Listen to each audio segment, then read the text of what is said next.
Peace. Just watching more plays, more dates. Derek, he was talking about The Rock and his downsizing. Apparently, he had to get off the juicy juice, which is good for him. Preserve your life. He did apparently the best role. He got the most biggest he ever got. Now time to downsize. I agree. Batista downsized. It's not going to take away from his acting capabilities. But that's why I'm an advocate for natural bodybuilding and natural weightlifting, natural athletics, because eventually your body's not going to be able to take it. You know, the heart, the kidneys, the lungs, all those things are going to get enlarged. And it's just not good for the physiology. As I get older, I've discussed microdosing to keep high testosterone levels, but that's into my 40s and 50s that something like that would even be considered. But the point of this video is about Crawford and Canelo Crawford. This is my true prediction, what I think is going to happen. I think that Crawford is going to win the bout in the public opinion, but going to lose on the scorecards or get a draw. I think he's going to get cheated. I think that Crawford is going to outbox Canelo. I think Crawford may get hurt at one point in the fight, but he's going to survive, and that's going to galvanize him even further.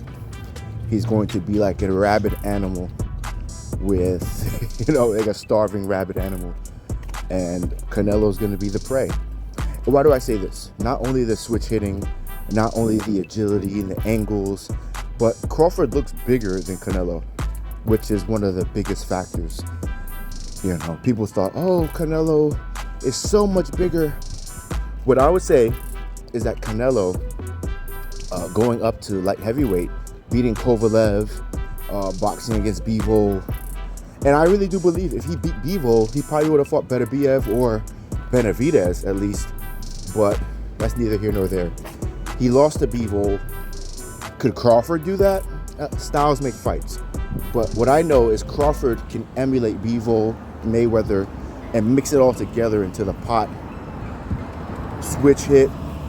He has a better reach. He's gonna jab him. Crawford, that is, jabbing Canelo. And therefore, he's going to stifle Canelo's offense. Canelo, with a beautiful head movement, is going to be very good. But what we've noticed is that Canelo has lost a step, and Canelo has also he's plodding more. He's plodding. He's not really bouncing. It's good that he got Jaron Boots Ennis to his camp to emulate Crawford, but Crawford is such a tricky guy. You can't really emulate someone who's that tricky, So officially, I'm saying that Crawford is going to outbox Canelo. We're gonna see it. It's gonna be seven rounds to 5, 8 to 4, something like that. Maybe you could give or take one to Canelo. But you have to remember, Adelaide Bird. You know what I'm saying? You got to remember these type of judgments, these judges for Canelo. I don't know if it's pocket, corruption. I don't know what it is exactly, but and when I reference Adelaide Bird, it's Triple G versus Canelo. The first fight, Canelo lost. And when Mayweather boxed Canelo, one judge had it a draw. So we have to look at the pattern of what happened in the past. And history does tend to repeat itself. If this bout is making enough money, or making the money they're talking about, they're going to want a rematch. They're going to want a trilogy of some sort. So that I'm looking at it in a practical sense. I hope if Crawford, outboxes him, and he should win. Yeah. But the politics and things of that nature. And Canelo is clearly dodging Benavidez. Because if he knocks out Crawford, right, he has to fight Benavidez. That's the only thing, or retire. You know what I mean? Pass the torch. But I do think Crawford's going to win. I want him to win. My optimistic view is maybe a unanimous decision or majority decision. A majority decision being that two scorecards are going to give it like 117, 116 type thing, 111, 117, 116, 11, 111. And one judge is going to give Canelo the card, and everyone's going to be booing like crazy. Whoa, boo! So, yeah. That's what I'm hoping for. That's what I think is going to happen. Like I said, the left logical brain is telling me, but the emotional brain is telling me that there's going to be a robbery of some sort. One of the biggest robberies of all time. People are going to really be upset. But that's a part of the drama of it, you know. So, in summary, stay off the juice. It'll be better for you. Yeah, just look at The Rock, look at Batista. Eventually, you're going to have to get off.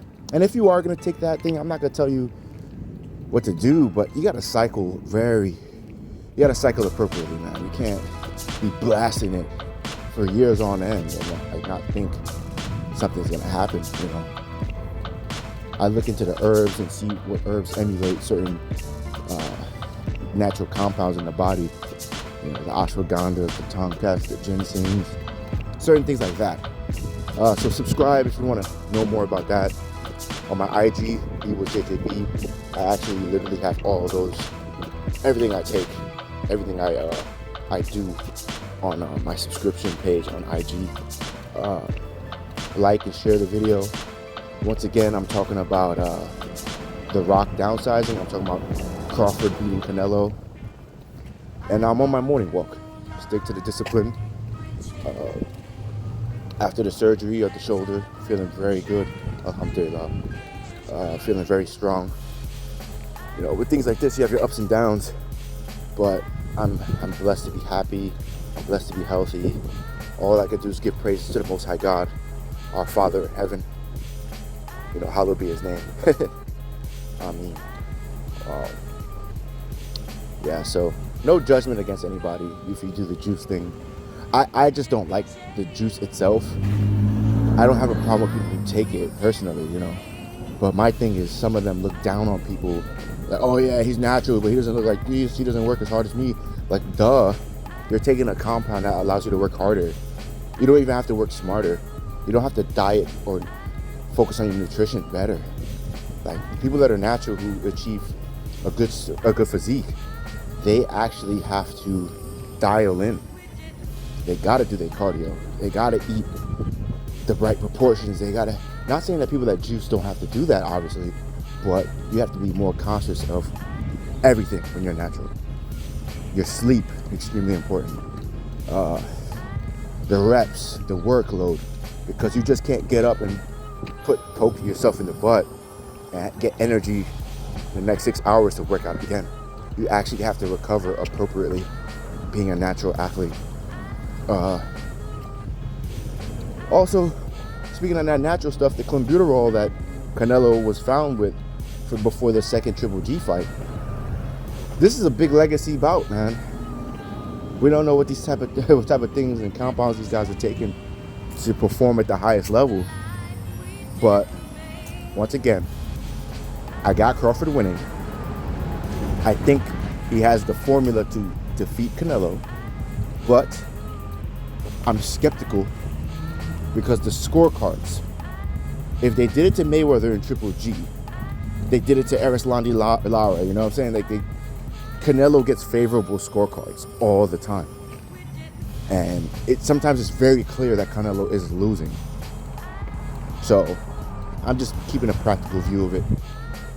Canelo can win. It's not like it's impossible for him to win. That's basically my whole point with the Crawford fanboys, acting like it's impossible for Canelo to win. But Crawford has the sauce. He has the ability. He has the ability to conquer this obstacle. What he does after this, I don't know, because he might have to go back down and fight Boots, because I just don't see him beating Benavidez or Bivol or you know what I mean? Like, that's a step too. But I would watch it. Have a blessed day. Peace.